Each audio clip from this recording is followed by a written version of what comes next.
I was a virgin for a very long time. All right. And every single time I told someone that I was a virgin, I pushed them away. Yeah. So it was almost like, this is a curse. It's not something that's going to bless me. I realized that's actually just the enemy's deception. The devil would put that in your mind. Yeah. But the reality is, God always wants the best for you. Yes. So you have to believe that, you know what?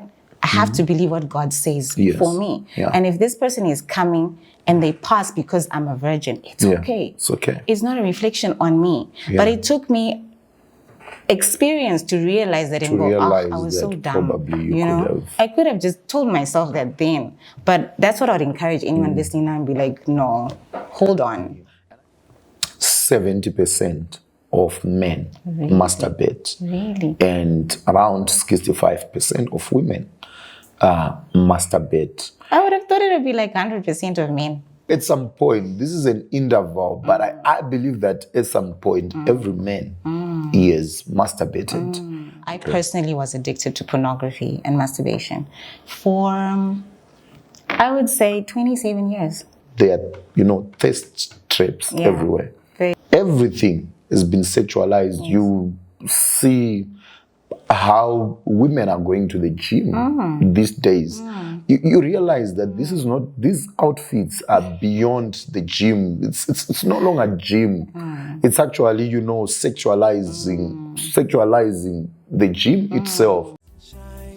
Your light has come. Today is your day to soar. Prepare your heart and raise your voice. What are you waiting for? The old has gone, the new has come. Yes, we are born anew. The love and wealth he had restored cleanses the soul the more. Okay. Ladies and gentlemen, welcome to your favorite podcast, the Love, Life, and God podcast, where we discuss all things love, all things life, and all things God. And I'm excited about this year, 2025. We are committed to give you more content. We are committed to having more authentic conversations. I think, as you know, our podcast is not about what's trending, but we look at love. We look at life. We look at, its intersection with our faith. And we have individuals that come to tell different stories that I think we can learn from and that I think we can also benefit from. So thank you so much. I encourage you to subscribe to our channel. Our statistics show that 60% of our viewers for this podcast are not subscribed. So I want to encourage you to subscribe and to press the notification button so that when we bring content, you'll be able to be the first people that are going to know so that you can watch whatever that we are posting. And we are also including another segment, which is a question and answer segment. So when you watch this podcast, if you have a question, either about love, about life, about God, things that we discuss and we focus on, or whether you have a question about anything that we discuss here, we'll be able to pick 2 or 3 questions from the comment section, and we'll make sure that the next guest or myself respond to those questions, because we also want to make sure that we continue interacting with you. But thank you for watching. And today I have someone that I have in the studio that I'm going to have a very important conversation with. And she's an author, she's a public speaker, she's an entrepreneur, and her name is Victoria Chivaviro. Thank you so much for having me. Welcome. Thank you. Are you excited? I'm very excited, but extremely nervous. How is your 2025? So far, my 2025 has gone unexpectedly, but I'm upgrading this year, so. You're upgrading? Yeah. And we thank God because, being part of a new year, most of the time, it can just remain a cycle.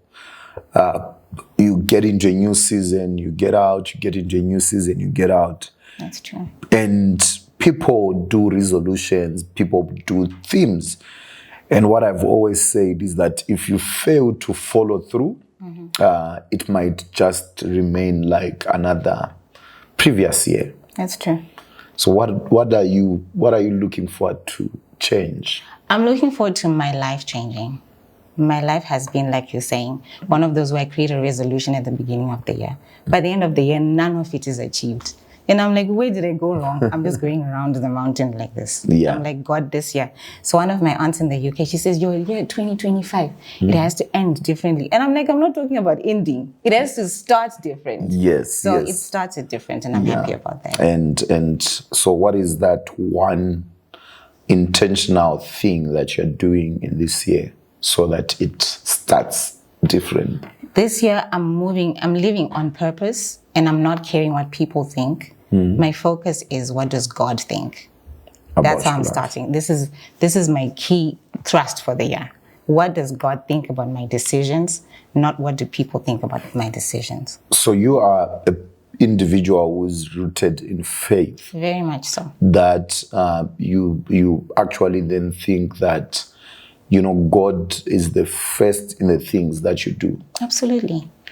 Yeah, and I think that's important, because I often see how Christians, mostly because I'm a Christian and I'm a pastor, how we, want God to move in our lives, but sometimes we compromise that standard to accommodate people.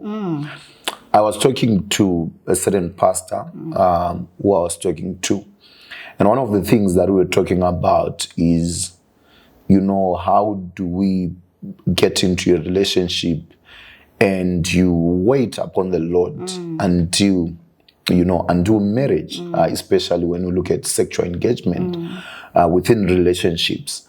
And this pastor was telling me that he was seeing someone. Okay. Then they had to discuss their expectations, and actually the lad asked him, so do you mean we're not going to, have sex until we wed and we start staying together? The guy was like, yeah. Then the girl was like, so you mean you're not getting it anyway? The guy was like, yes. Then he says the conversation went where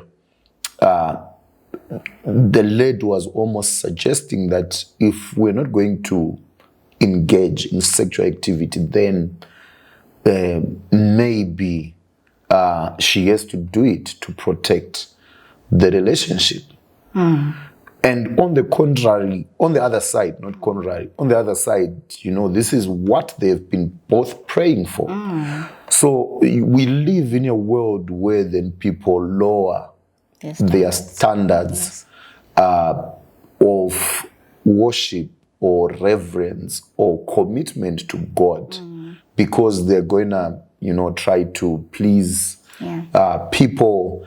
And your interaction with young people who are in faith, or your wishes, especially when you look at the subject that we're talking about and the things that are going on. What do you see? What do you think? What do you perceive?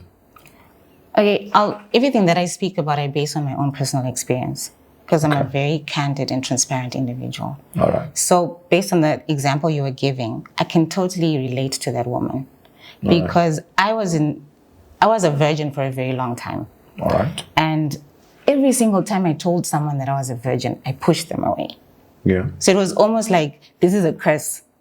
It's not something that's going to bless me. Even though my family would be like, oh, your husband, when he meets you, he's going to respect you. So there was just this expectation that I'm prized, I'm gold. My grandfather raised me. Actually, my grandparents raised me. So when we would drive to school, this is just how intense our relationship was. He would literally touch my vagina and he would say, this is a gold mine. Don't let anyone dig in it. Do you know what I mean? All right. So I took so much pride in what I had. But as I grew older and I'm dating, I'm now on the dating scene. Yeah. And you tell a guy, I'm a virgin. And I'm waiting. You push a year or so, he's gone. All right. You meet someone else, he's gone. You meet someone else, he's gone. So I can relate to what she's experiencing because there's a sense of, I need to keep this person because I really want to be married, especially because our culture values marriage so much. I think it's almost been put on such a pedestal to the extent where you feel like, if I'm not married, I'm a nobody. You're nobody. Which is something that needs to be erased in the minds of a lot of people. And then she's thinking, I want to be a somebody. I also want him not to go away. I want him to stay. So she's willing to compromise herself because she wants to feel validated and valued. But she doesn't realize that in trying to do that, she might actually make a decision that will forever haunt her. Yeah. So I do understand young people who make those decisions out of pressure and societal pressure. Sometimes it's not because you're pressurizing yourself. Sometimes you've got a mom who's saying, you know, when is he coming? And you also then have had to protect yourself. Exactly.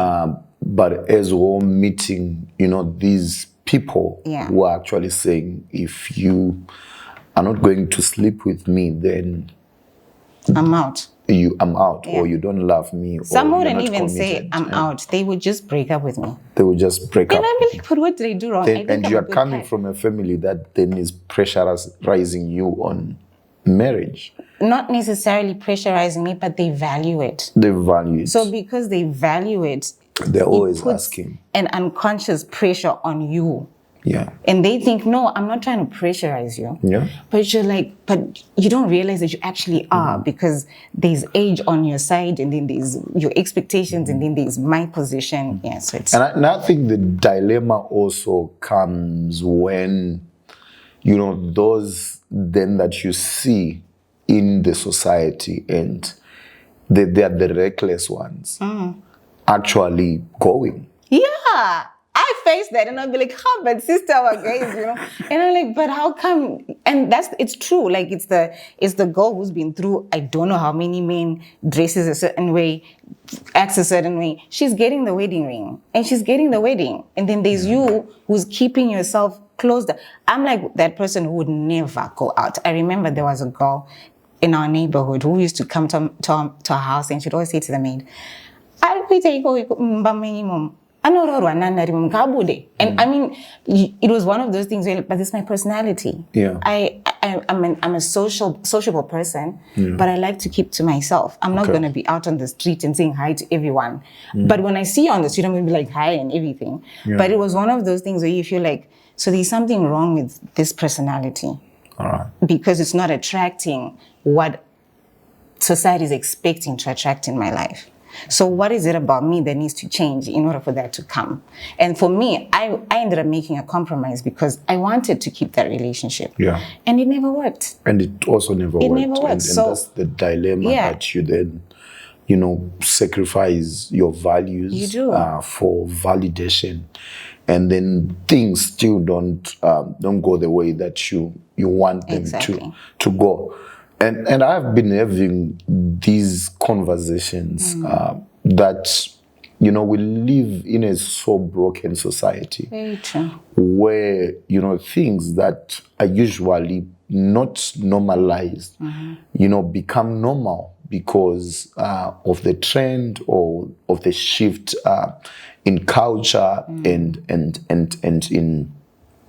in dynamics. And that's challenging because every time we don't know how to behave. I was talking to someone and I said, you know, it's very hard to see that green flag, but realize that you're not attracted to the green flag. But you see those red flags, And those but what then you want. realize that you are attracted to And you run to them. to those red flags, and you see, people getting hurt, but still deciding to stay. People being abused, still deciding to stay. People going through a lot of things, and you realize that even some good guys, some good ladies are yoked with the baddest of people, and sometimes you wonder, so is trying to be intentional, is trying to wait, is trying to keep your values a disadvantage? I think for the most part, I used to think that. But because of my faith, I realized that's actually just the enemy's deception. The devil would put that in your mind. Yeah. But the reality is, God always wants the best for you. Yes. So you have to believe that, you know what? I have to believe what God says for me. Yeah. And if this person is coming and they pass because I'm a virgin, it's okay. It's okay. It's not a reflection on me. Yeah. But it took me experience to realize that and go, I was so that dumb. probably you could have. I could have just told myself that then. But that's what I would encourage anyone listening now and be like, no, hold on. And I just think that most of the time we are half-hearted when we say we want to serve God, we want to live for God, and then we also want to accommodate everything that then happens in the world. I am one person that, have had some personal values. And every time I try to work very hard to make sure that I don't divulge within the things that I don't value. Okay.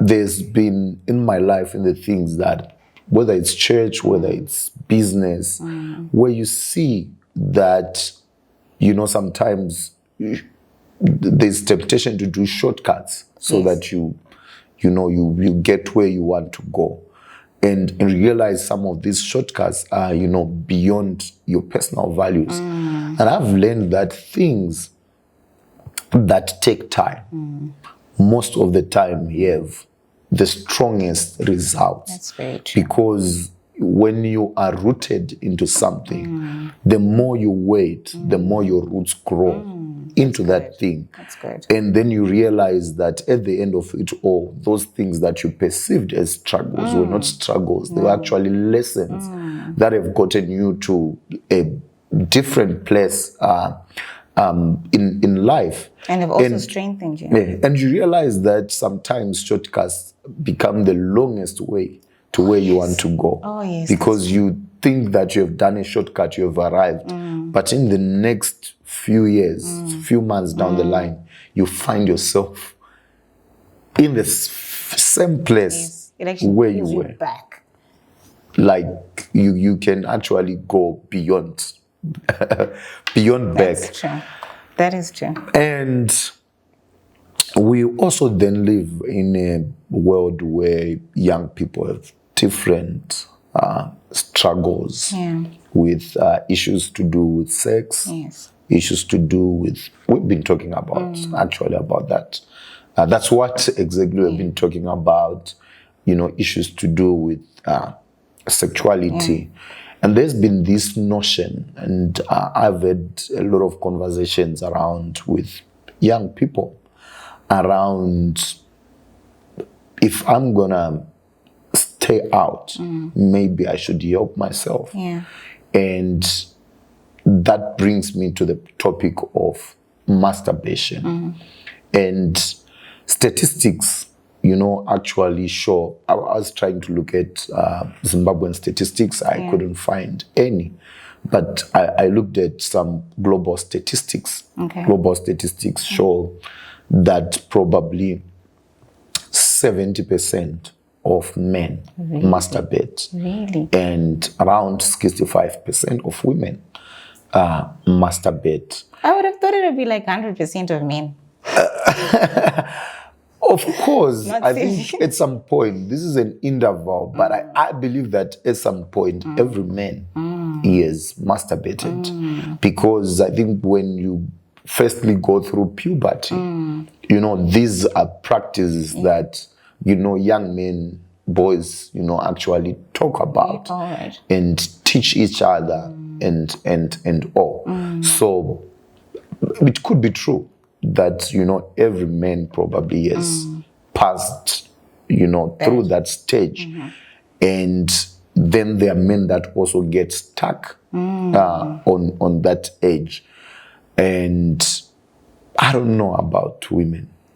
You know, that's interesting that you mentioned 65%, because I would have thought that it's less for women.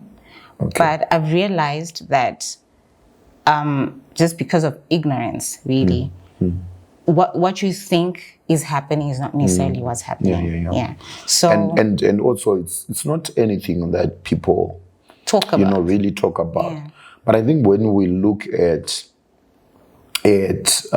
even you know the rate at which you know sex toys are being introduced and are being you know sold, you know, is not even in the world, even in Zimbabwe. You know, you go to social media platforms I remember and someone. you actually see, you know, people selling these things and they're in business. It means that these things are I actually being remember. bought. Yeah, sorry to catch up. I actually remember I'm on a group where there's bakers on there because like I bake, and there's a lady who posted her business, a sex toys business, on the group, and someone says, "Hey, you must be on the wrong group." Like it's like something that's so taboo. Okay. People don't want to talk about this. Yeah. But really, what you're saying is very correct. It's actually happening. And I talk to young people most. I think my ministry, wherever I am, and I resonate mostly with young people. And you realize that young people, you know, always come forth, and you realize that a lot of young people actually, you know, are getting addicted to pornography, and mainly also this is because this world has been sexualized. That's very true. Everything has been sexualized. You see how women are going to the gym these days. You realize that this is not; these outfits are beyond the gym. It's no longer gym. It's actually, you know, sexualizing the gym itself and sexualizing themselves. And you realize where every advert you go to YouTube, everything there's an advert of a car. You don't know how, you know, a woman who's semi-naked, you know, how it relates to a car that is being advertised. You look at cartoons these days, you know, sexual content is actually everywhere. And everyone then gets curious. And if you feed on that content, whatever, then you feed your mind with, and you are not able to conquer that, then you fall for the trap, because everything, there are, you know, thirst traps everywhere. Very true. So just to explain, with the women masturbating, that was one of my biggest struggles. I personally was addicted to pornography and masturbation for, I would say, 27 years. Okay. And I would not talk to anyone about it. And I thought I was the only female doing it. All right. So to come across those statistics is actually very interesting, because it actually shows you that a lot of people are struggling with it, but they don't have someone to talk to. Okay. So a lot of women go through it, but don't have someone to talk to. I'm assuming so, given the statistics you mentioned. Yes. Yeah, and I've been on YouTube. When I was struggling with this, I would look for help. So I would go anyway, like how to stop this. So you know? wait. So is there a time? Maybe let's. It's powerful that you you are sharing your personal testimony. And how did you get to be addicted in the first place? Okay. Because I believe that when we also want to confront these issues, we don't, want to look at the root. I would give an example. I was talking to a family invited me, and they said their child was, addicted to sex. Okay. So because they would, see their behavior, they had a lot of encounters where they had to, catch her with men at the house, boys at the house, and pictures and a lot of things resurfaced. And was she female? yes, Okay. female. Then Okay. they called me. Wow. And I've worked with a lot of psychologists. I've worked with therapists, and I've also tried to learn how these people have conversations, because most of the time I was called as a pastor, so definitely they called me to pray. Yeah. But I said, before we pray, why don't we have a conversation? So through the conversation, I realized that this girl had been abused since she was in primary school. Wow. Grade 7, she was raped. Wow. And this was an angle that kept on abusing her until she left the house for university. Wow. And then when she was in university, the ripple effects of the abuse, already she had registered in her mind that she doesn't own her body. So if I don't own my body and if I don't have power over my body, then I can't even control what happens next. True. So she had given up. So we realized then that was the problem.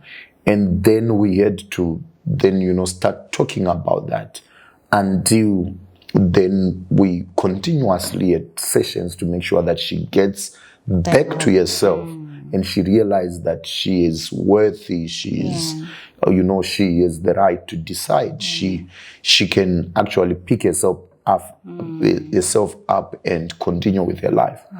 So to you, what was the root? Honestly, I don't know. But all I can remember, because I've been I've tried, like on my journey when I was still struggling with it, I would go back and trying to see how did it start. I was between the ages of 10 and 11 when I started 10 masturbating. and 11. Yeah. And I remember vividly, I used to watch a series. I don't think I was supposed to watch the series, but it was on TV, ZTV at the time. There was no DSTV during the time. Okay. And it was called Party of Five. All right. Yeah. And I can't remember what year it aired. Well, these the movies that our parents would say. This is like your Generations or something. No. It was a regular series like Generations or Scandal or something. Okay. Yeah. But on one particular episode, the guy and the girl in question, the main characters, they kissed. All right. And it piqued my interest. Okay. So I thought, I wonder what that feels like. And then I decided to go and try kissing myself. So I wanted to practice it so that in the event that I needed to kiss someone, I would know what I'm doing. So how did you practice kissing I practiced yourself? on the back of my hand. Okay. Okay. But then it was kind of like, okay, so I don't really feel what this is going. And then my mind just decided to just shift and it wanted to explore the rest of my body. Okay. That's all I remember. All right. So I wish I could say I had this route. I don't know. I don't. But when I retrace my steps, that's what I actually remember. I remember watching something, and it triggered my interest. And I think then, if you were 11, that was probably I was between the ages of 10 and 11. I don't think I turned 11 yet. All right.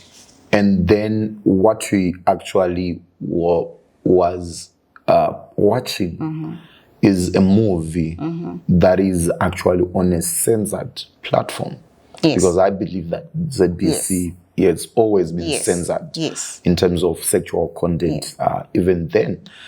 And that time, even we had parents would like, oh no, they were so strict. You can go and sleep if there was anything. I remember, I remember when we been watching TV and power cells, and there's an advert, and then boom, underwear, like boom, $9.99. Close your eyes. And you close your eyes, like, no, I'm not supposed to see these things because the parents are there. Yeah. And now we also then live in a world where our children they have access to sexual content it's at a worse. very early age. When you go to TV, when you, even now, because they are also using gadgets at a very early age. You have a grandmother who's taking care of your child, who doesn't even know how to navigate through your own phone. And because you're in UK and you're in South Africa and you're not at home, and probably even when you come back home, you're always also on your own gadget. And this child using a gadget because it's required at school at a very early age. And who controls what they're going to watch?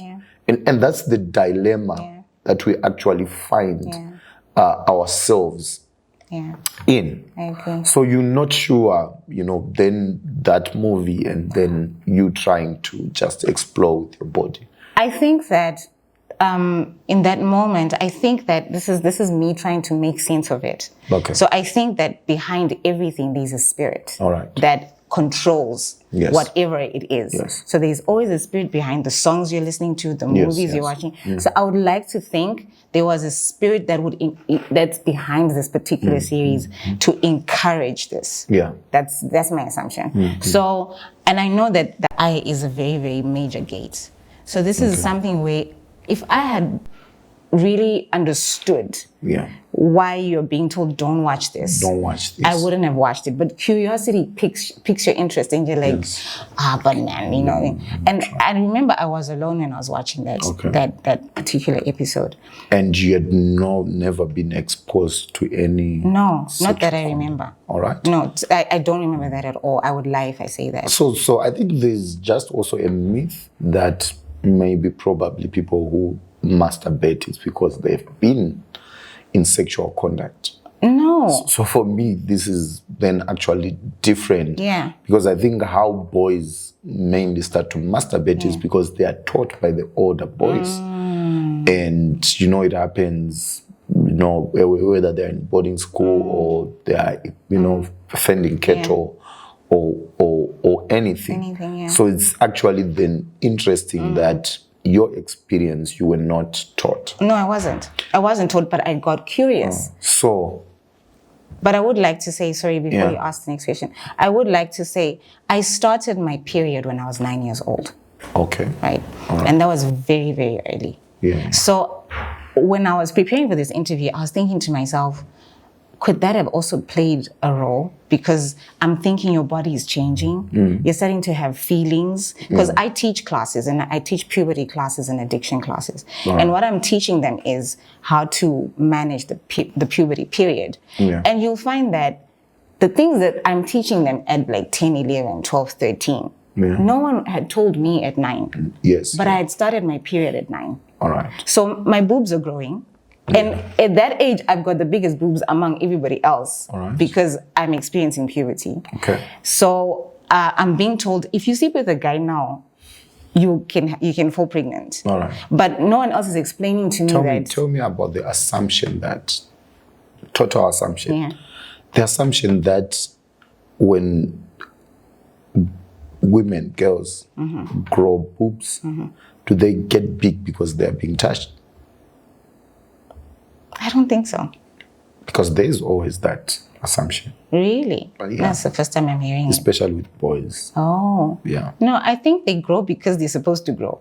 All right. That's the natural order of hormones, things. Yes, and because of hormones. The growth can be different across. Yeah. All right. But so I think though that my body was experiencing hormonal changes. Yeah.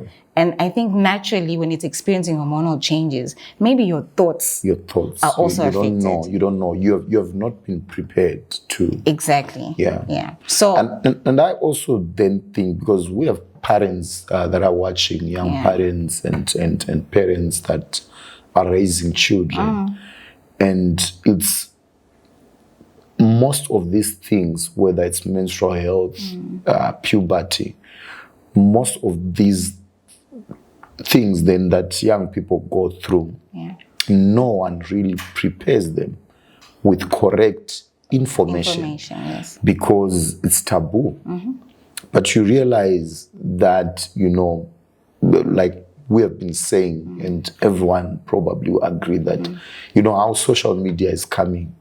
Your child can start getting curious about things and they can start Googling things.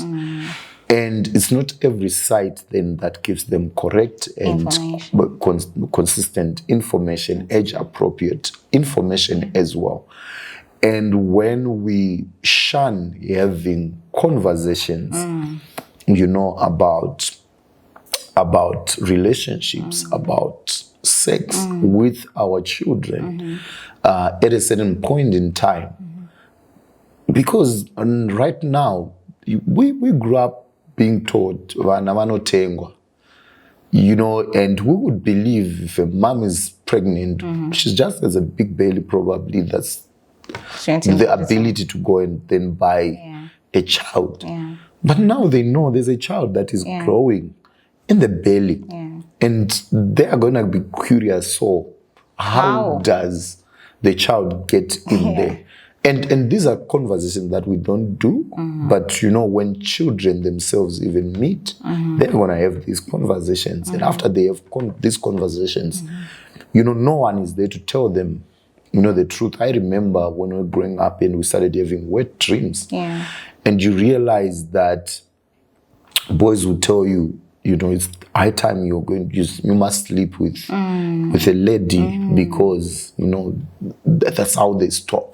So it was almost like an introduction to it. Yes, so it was an introduction, but it was not the truth. But I'm just saying then young people or people sometimes start these things just because no one is actually telling them the truth on what is happening with their bodies.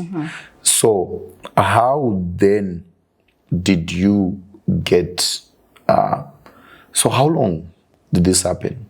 I think from about that age till about, from my calculations, up in 27 years of that experience. 27 years? 27 years. Are you meaning from 10 to 20? From 10 to 27? Yeah, I'm 39 years now. Okay. Yeah. So I've been free 37. of this. Yes. So this is 27 years. And when you started engaging in sexual activity, you then continued after. I actually, this is actually very interesting. I was a virgin for the longest period when I was actually masturbating. And I felt I was in control of my virginity because I could masturbate. Okay. So I never had a struggle with sex. Okay. Sex wasn't an issue for me. All right. So if a guy wanted sex, I wasn't interested because I could take care of myself. Okay. So I didn't need sex, and I never struggled with, I'm feeling like, no, that was never my struggle. All right. Because I had this hidden sin. So this hidden thing satisfied me enough not to need sex. And I would masturbate as a virgin. Okay. And I just would know not to penetrate and not to break my hymen because this is for my husband. But everything else, I would know all of that for myself. So as I progressed now in my relationships, now the guys want to have sex. Yeah. I don't want to have sex. And I'm feeling I can keep this until I'm married because I've got something that I'm doing to, what's the word?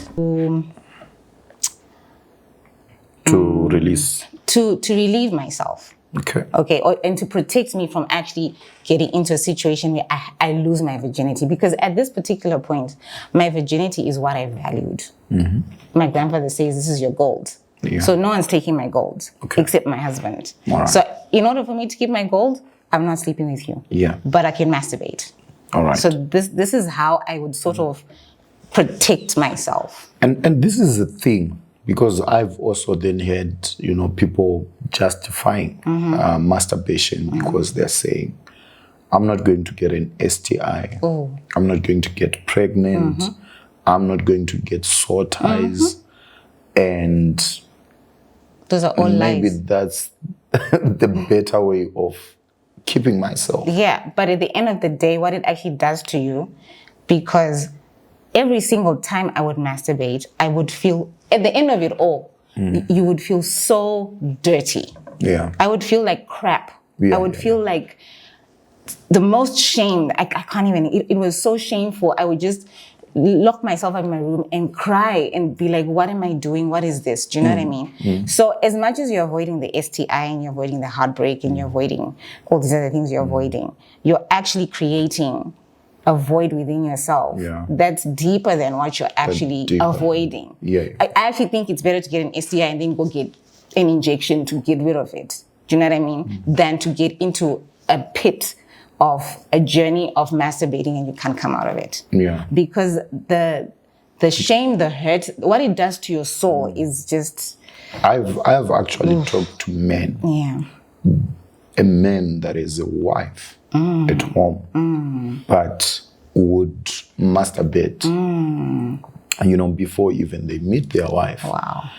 And to me, that was crazy because I thought that then when you get married, you then have access to the right way of having sex. Yeah, but that's very interesting because I understand when some men will be like, no, but in Nini, I want vegetables and I also want meat. And I want variety. Okay. And my wife is not servicing me in that way. She's not giving me variety.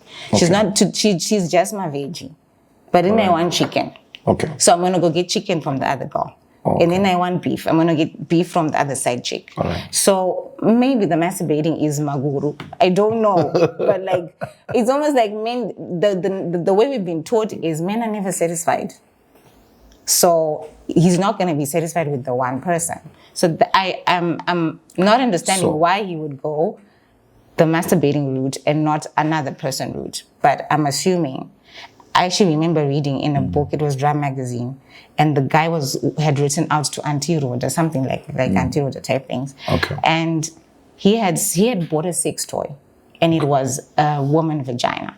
All right. And he said, it pleasures me more than my wife. Okay. And I thought that is so interesting because there's no ways a sex toy is going to perform at the level of your wife. This thing is on batteries. So I didn't think then that like it's like what you're saying, it's deeper than just an act. Because I don't think if then there's your wife and there's a plastic, somebody then chooses a plastic. Do you think that masturbation is tied to sexual lust? I think so, but like if in my example, I was 10. You were 10. Did you have any feelings of, being desired or being adored? No. And as you grow, did you tie it to anything? No. Because I also think that sometimes then people fantasize. So maybe they're thinking about someone else while they are. How? My upbringing, no, I didn't feel like there was any void in that respect. Okay. I told you I had a very great relationship with my grandfather. I have a very great relationship with my father. So I never felt like there was a void in terms of like in the male domain. I didn't feel like I needed that. But I do think that it is a very spiritual act. Yeah. So, because I mean, when we look at the Bible, there's a scripture in the book of Ezekiel, that talks about, idols of the heart. That, sometimes there's that, idolatry that is connected to self. And I believe that, when that becomes, an addiction at a certain level, and like what you're saying, sex itself is very spiritual, more than just it is, physical. yes. And I believe that even evil spirits can actually use somebody, just like they possess somebody's body, it uses against someone in the physical. I think in the spirit, there is a way that then this demon possesses you. He uses someone's face that you know or that you desire. Actually then that spirit is actually using you, against yourself and then putting a picture of someone else. I agree with that, but I don't know if it's always because you desire this person.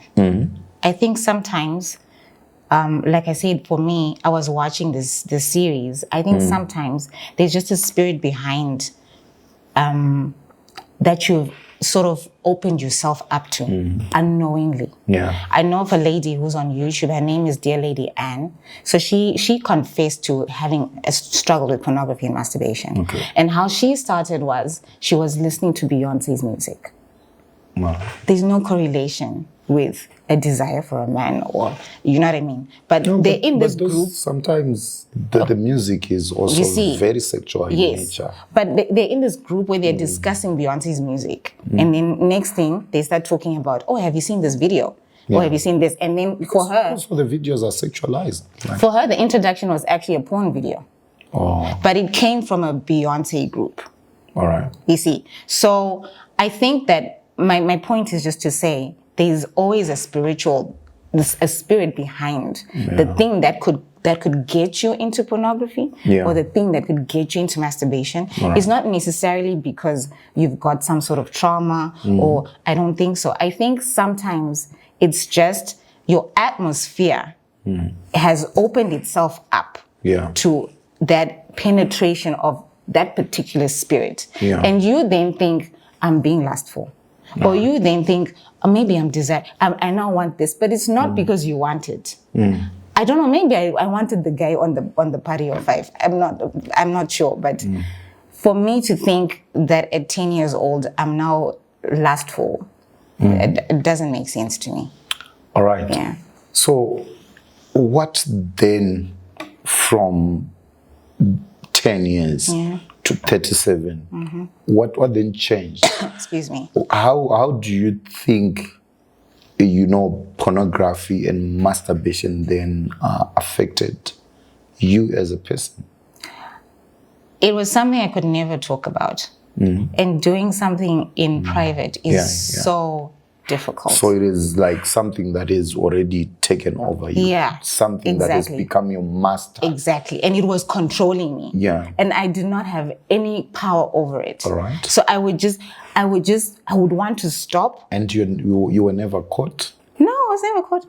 Never. I was so smart about it and I was never caught. All right. But I would want to stop, but I couldn't. Okay. And I'd be like, God, I don't want to do this because I feel terrible after doing this. All right. But I want to leave it, but I can't leave it. And this thing is now has a power over you. Yeah. And you're trying to be above it, but it's got such a hold on you now. Yeah. It's just gone out of control.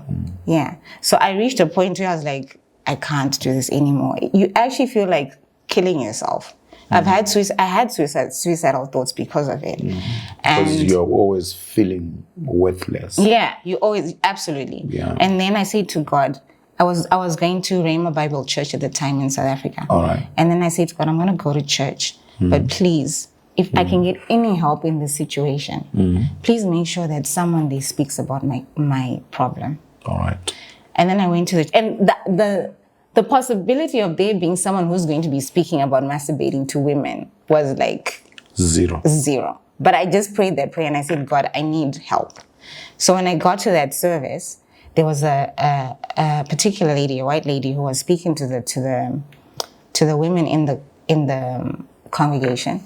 It was a women's thing, and then she just suddenly decided to speak about her husband's testimony, and then she said, my husband was addicted to pornography, and he would masturbate and all of that. And I just thought, oh my gosh, this woman is here for me.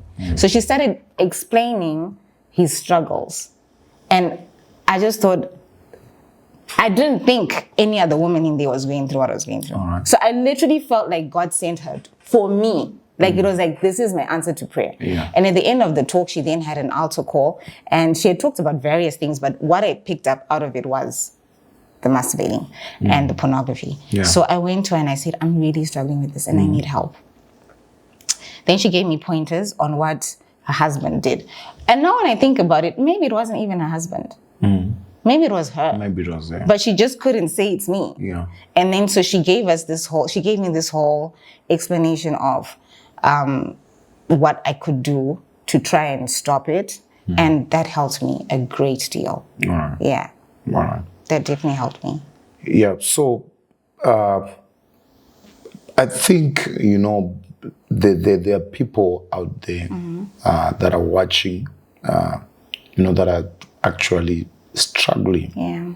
What is your advice to them? But also, so you are saying that's the time that you became free from it. I didn't come free immediately. It was very difficult. It was very difficult. It was very difficult. This is 20-something Yeah. years. I've been 2 years free. Yeah. Free, like now even if I see Now, porn, 2 years free. it's nothing to me. All right. Jesus is like so cool like that.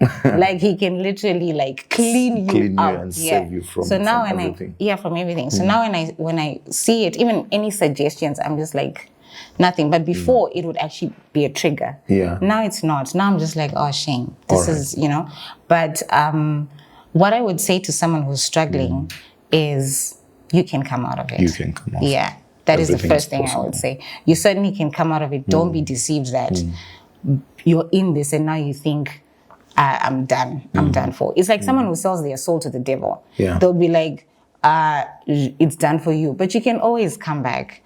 So I would say to that person, seek God, seek Jesus. You can come out of it. He delivered me out of it. Yeah. And so he can do the same for you. The Bible in the book of 1 Corinthians chapter 6 verse 12 says, all things are law for me, but I will not be enslaved by anything. So, this thing from what you're saying, I, as a young man, has, experienced pornography, at some point, masturbation. And I wouldn't have known that, this can be an issue for someone for 27 years. Yeah. And, then the depth of it is that then you have become a slave of it. Absolutely. And it will affect your spiritual life. Yes. It will affect your mental health. Yes. It will, be a door for anything that wants to come because the devil knows, spirits knows, that then we have this door that we have to use when we want to access this person. to access this person. And you have opened that portal for yourself to be tormented by, a lot of things. And then you have become, a slave to it.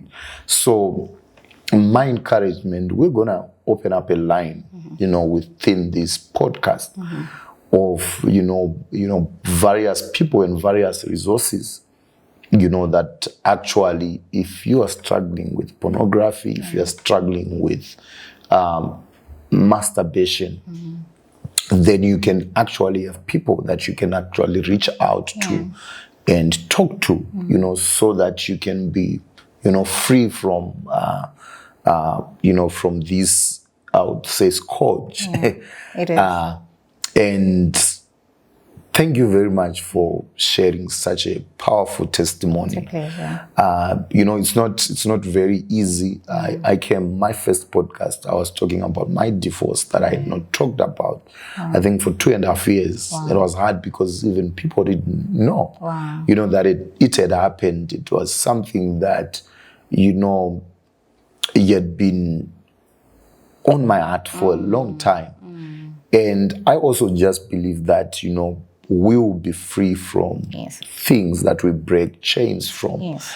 But I think sometimes then coming out to talk about it is, another step to really, Actually, say, what, Very true. I'm done with this. But also the importance then, another step to say, what, to those that are struggling, it's possible. Yeah. You can do it. When our lives then can become testimonies that will serve, a lot of people.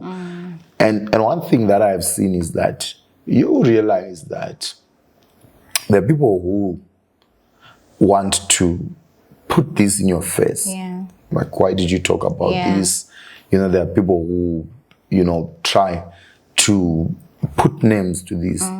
But one of the things that I've realized and have known in life is that people who sin differently are the ones who cast aspersion on other people for their sin, or people that actually have not overcome some things. And because these are very private issues, they want to cast aspersions on others, because they want to protect themselves, and they want to keep on, going.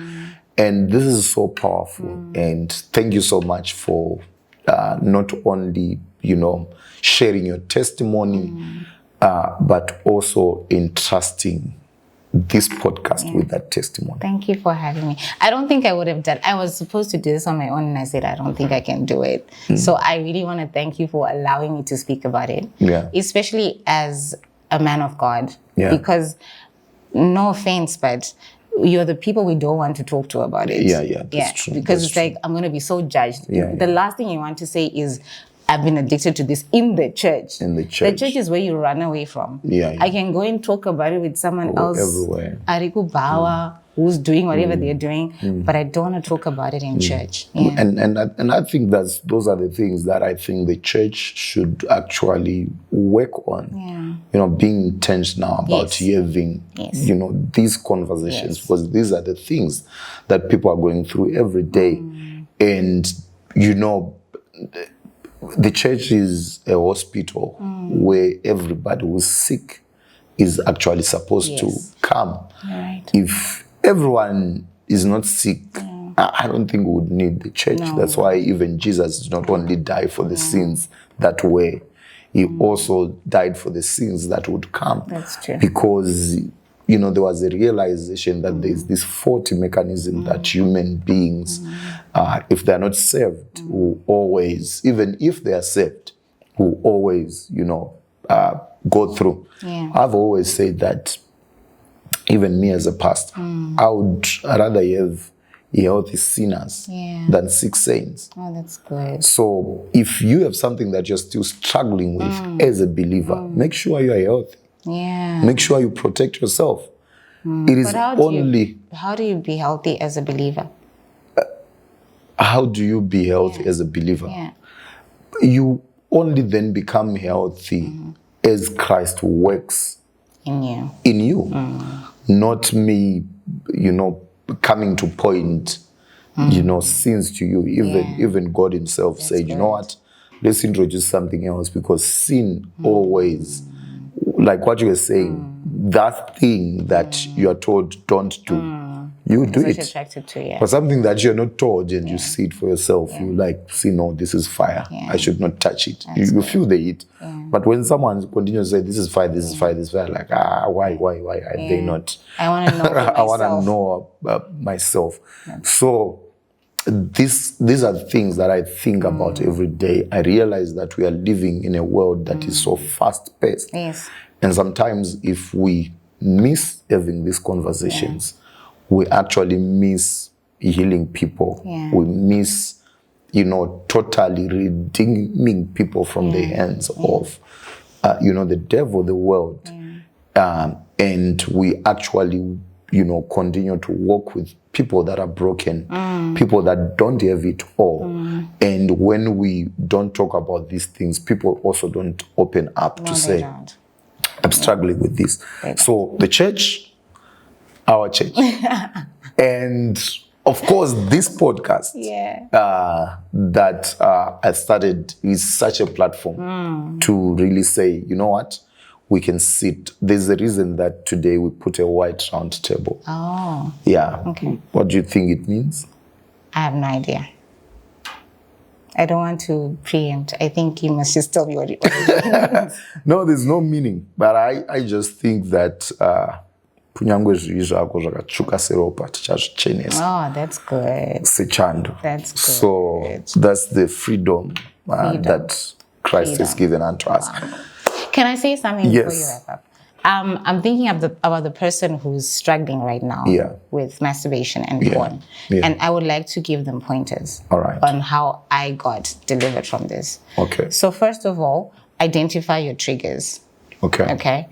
Identify the thing that triggers you to actually watch porn or to actually masturbate. Yes. It could be your friends. It could be your music. Okay. It could be your family. Yeah. Whatever it is, identify it. Identify. Second thing is eliminate it. Eliminate. Totally eliminate Eliminate. it. So if it's a friend who'd be like, let's do this, let's go to this party, let's do that, kill it. Kill it. Kill that friendship. Yes. Let it go if you value your life. And sometimes elimination comes with replacing. Yes. So those habits or those things that trigger, Exactly. you replace with, Yes, and that was going to be my something third point. Oh. So replace that with the Word of God.